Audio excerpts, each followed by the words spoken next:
بیوی سیفورا یا سفورا صبح تک انتظار کر رہی تھی، بچہ پیدا ہوا،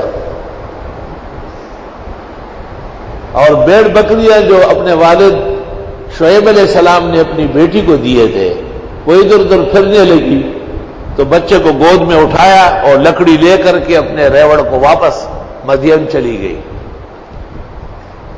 شعیب علیہ السلام نے کہا کیا ہوا؟ کہا رات کو تکلیف تھی مجھے، آگ لینے گیا واپس نہیں آیا، غالب گمانی ہے کسی درندے نے کاٹ دیا جنگل۔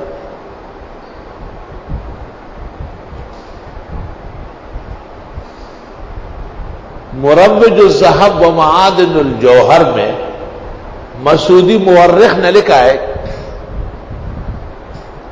کہ 50 سال بعد موسیٰ علیہ السلام وہاں سے گزرے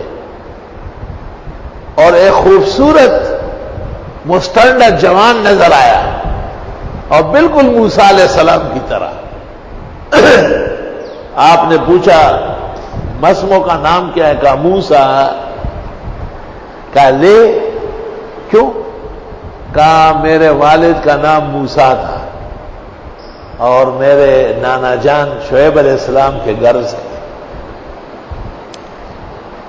میری والدہ کو لے کے مصر جا رہے تھے، راستے میں جنگل میں پیدا ہوا، میری والدہ کے لیے آگ لا رہے تھے اور ان کو کسی درندے نے کاٹا، واپس نہیں آئے،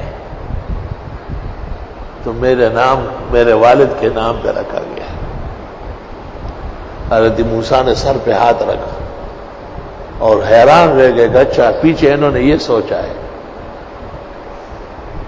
پوچھا کہ والدہ زندہ ہے؟ اس نے کہا 1 سال ہو گیا انتقال ہو گیا۔ آپ غم کے مارے زمین پر بیٹھ گئے، کاش کہ ایک ملاقات ہو جاتی، میری وجہ سے جنگلوں میں، اندھیروں میں، جھاڑوں میں، سردیوں میں، ٹھنڈی ہواؤں میں بہت تکلیفیں گزاری تھی، ایک معذرت تو کر لیتا۔ اللہ کا سلوک کاملین کے ساتھ اس طرح ہے۔